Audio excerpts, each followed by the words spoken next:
Right now, joining us live after the big victory last night and his great contributions off of the bench is none other than Moses Moody. Moses, thank you so much for coming on today. Congrats on the performance last night, man.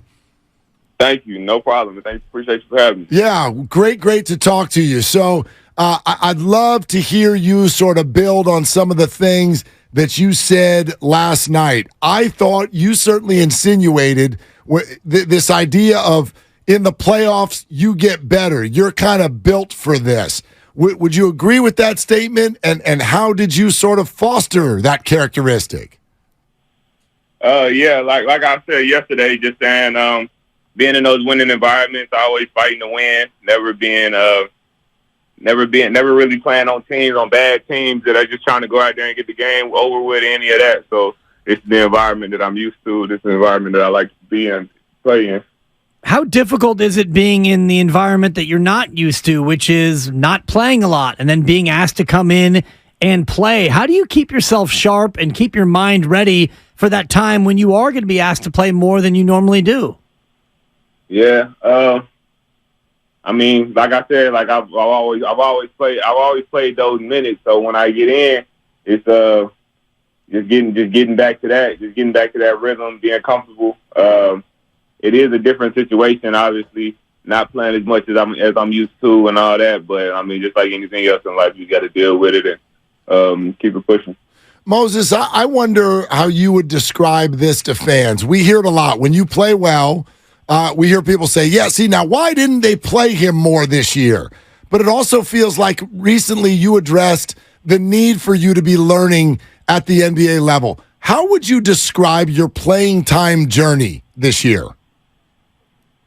It's been just that. It's been a journey, with highs and lows, different factors. But I mean, just like any other journey, it's all about what you learn from it. So there's been plenty of things that I've taken from self-evaluation, from evaluating the league, the team, and just a lot of thought. And I feel like all that went into preparing me for now. What was the mood like pregame yesterday when you heard, obviously, that Draymond Green had been suspended and then late word that GP2 wasn't going to play because of an illness? What was the mood like in the locker room ahead of Game 3 yesterday? Yes, so Draymond came in and gave a pretty inspirational talk, just letting everybody know that we got to step up. We got to take on our role and his role, and then the GP thing was so last minute too. So, but that's what I always say. That's the playoffs. That's what it's all about, and that's why it's so crazy to actually win a championship, because it's not always about who's the best team. It's who's the healthiest team, who's the luckiest team to a certain extent. There's so many factors that go into it. Moses, you mentioned an inspirational speech from Draymond. What are some of the things he said that really got to you guys? Yeah, it was really that. He called out guys by name, saying, we're gonna need you to step up this game. We're gonna need more from you than we usually get. We on everybody. So when he gets personal like that in those conversations, and the way that he took over the conversation and addressing the elephant in the room, that he got suspended and he won't be playing and all, and it's still a must-win game, and nobody cares why we lost. If we lost, it's all about winning. So that was the main gist of it, just winning a must-win game. How do you as a teammate get past what we all saw where Sabonis grabs him, he steps on him, and Draymond gets the heavier suspension? Is there a collection where you all get together and realize that you have to get past it, or does it take Draymond to really, as you said, put the elephant in the room to help allow you guys to all get past that? I mean, it doesn't really take for him to come in and address it or anything to get past it, because I mean, it happened, and now what we gonna do next? We got to win the next game, regardless if he's suspended, if he's not suspended, if he should have did it, if he shouldn't have did it. None of that really matters when it comes down to winning time. Moses Moody is with us on Willard and Dibs 95.7 The Game. Moses, Draymond and GP2 will be back on Sunday. Has the staff shared anything with you about what your role will be then? No, they haven't. But, just like all year, never knowing the circumstances, but just being ready for whatever. Confidence-wise, Moses, it seems to Mark and I like you play like a 27 or a 28-year-old, and yet I was telling Mark earlier, you're younger than my oldest son. You'd be my middle child, Moses, if you were That's if you awkward. were Moses Dibley. No, but it speaks to just how young you are. Where does all this confidence come from? Because you're just 20, Moses. Yeah, I mean, I've been playing basketball for, I'm so young. I'm just 20. I've been playing ball for about 17 years now. So, different stages, different environments, but it's all still the same. You know what, though, Moses? I mean, we talk about your confident look, and I wonder if this year it really was that the entire time. Like, have you been feeling at your most confident all year? You mentioned self-evaluation earlier this year. When you evaluated self, what did you find? It was different. It was different things, and there were certain times in the year where like my rhythm was off, and my shot wasn't feeling as good. My handle, driving to the basket, stuff wasn't feeling as good. And you could say that probably comes from not playing, but it was a factor at some point. So just fighting through that and figuring that out. That was a big thing for me, because once I did, I started seeing some success. But yeah, the situation is what it is. All you can do is react to it. Yeah, and you reacted quite well last night, 13 points in 16 minutes. How challenging is it for not only yourself, but for everybody on the Golden State Warriors to deal with a guy like De'Aaron Fox, who appears to be moving faster than just about anybody in humanity? He's like the Flash out there. Yeah, he is pretty fast going downhill, but there's ways to contain that because, when you're going 100% downhill fast, you can't really pull up for a shot, so I might play you off a little bit and different things like that. So there's definitely still ways to contain it. He's obviously a really good player. He's going to score some points, but we can limit him. Moses, I feel like on Sunday, this will be the second time in the last week and a half that you guys have had to inject one of your major players back into the lineup after things were already going well. Andrew Wiggins at the start of the playoffs, Draymond Green coming off of your best performance in the playoffs. What challenges are associated with that? It's obviously always going to be a little different when the rotations change and all of that, but, they've been changing all year, like you just stated. Steph coming in and out, Wiggs, Andre. So just keep doing what we've been doing, and it's been some pretty smooth transitions in the past. One guy who has not been out, he's been all in and no out, Kevon Looney, 20 rebounds last night. Do you get a chance to just sit back and marvel at what Kevon Looney's able to do on the glass night in and night out? Yeah. And after the game, for sure. I see him working on it in practice. Not too many guys will sit up and do an offensive rebounding drill. But, like, the fact that he does and it shows off and it pays off for him is really good. It's obviously impressive that he can go out there, even against taller guys, bigger guys, he's still going to come up with that ball. So it's definitely impressive. Moses, I wonder what you really think now is the theme going forward for this series. Everyone talked about turnovers and rebounding. You guys did great with both of those last night, but I'm sure Sacramento was going to have a counterpunch. What's the focus? What's the message from the staff right now? I would say the new focus is winning by any means necessary. So whatever that means, if it's not turning the ball over, if it's rebounding, if it's getting 50-50 balls, the focus is winning.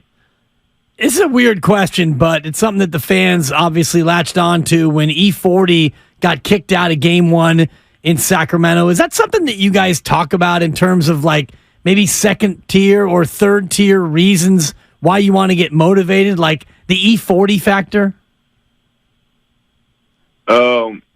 Obviously a big fan of E40.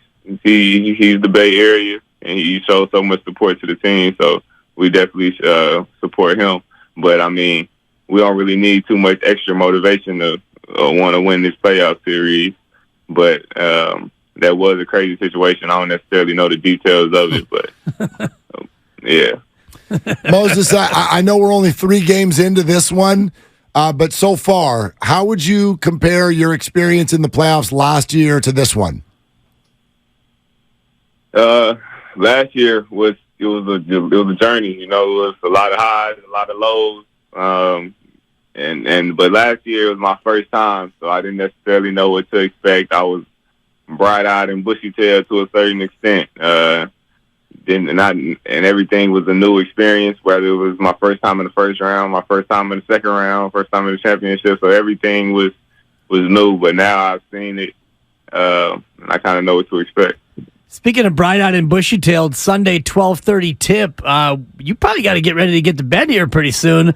That thing comes up here in about 40 hours. What do you do differently for a game that tips at 12:30 in terms of your game day preparation? Yeah, go to bed a little bit earlier. Get my yoga session in a little bit earlier. Make sure I eat, but it's the same routine, just sped up a little bit. What yoga do you do? Do you go hot house yoga? Do you do self-guided yoga? What's your yoga, Moses? Me and Loon, we do yoga with a J, so it's more focused on activation than necessarily stretching. Yeah, when you It's said kind of like yogging. Well, yeah, when you said yoga, I was like, man, he just pronounces yoga kind of differently. But that's a thing, huh? Yeah. Okay. I thought it was maybe yoga with like frozen yogurt after. See, and Dibs locked in on the yoga. I locked in on you saying that you got to eat. What are you going to eat? What's a pregame meal for you? Honestly, I should probably get more of a routine with it, but on for the later game, I'm gonna go to the gym and eat what they got there. So it's usually like some baked chicken. I might have some salad, salmon, something like that. But on a morning game, I guess since we got an early game, I won't eat my normal pancakes, but I'll probably go with a breakfast burrito. Oh, you're a man after our heart, gosh. Moses. Oh, my gosh. What's in the breakfast burrito would be the follow-up question. It's gonna be some turkey sausage, tomato, cheese, obviously egg, Yeah. and then spinach. Spinach. No potatoes, though. I like that. I do like potatoes in there sometimes. Okay. I might do that tomorrow. Moses, Appreciate it. Great. Moses, is Looney your guy? And I don't mean to like make you pick a favorite, but like, right, like you mentioned him, you guys do yoga together. We're all now learning what that is. Is that like, you know what I mean? Who do you ride with to do whatever your off-court activities are? It kind of depends on what the activity is. I got a good relationship with a lot of guys on the team. Tune is definitely my guy though. We chop it up all the time, talk about all type of stuff. He always willing to dish out game. But yeah, he's definitely my dog. I know that a lot of the assistant coaches are assigned to specific players in terms of like working on their game. Who do you work with the most, and what kind of insight can you give us on maybe some of the assistant coaches on the staff? Yeah, I work with Jamma the most. Yeah, we do a lot of situations that we feel like I'll be in the game, like some of those backdoor cuts or corner shots and offensive rebounding, even post work, whatever the game seems like it's gonna ask me to do.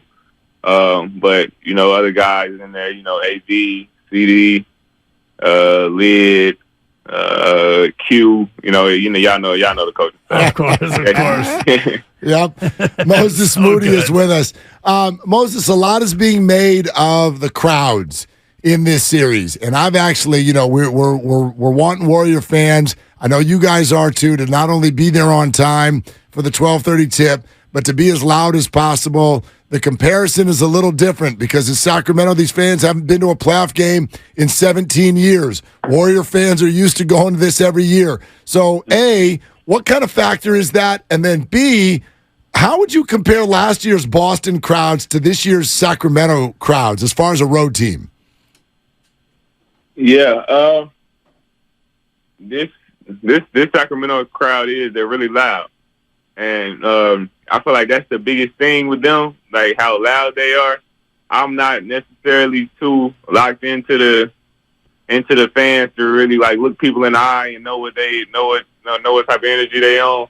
But I feel like that Boston crowd was more hostile. like to where you hearing people talking over there on the bench by the bench where we at and all that. But Sacramento is definitely louder. Moses, thank you so much for hanging out with us. Great job last night, and continued success, my man.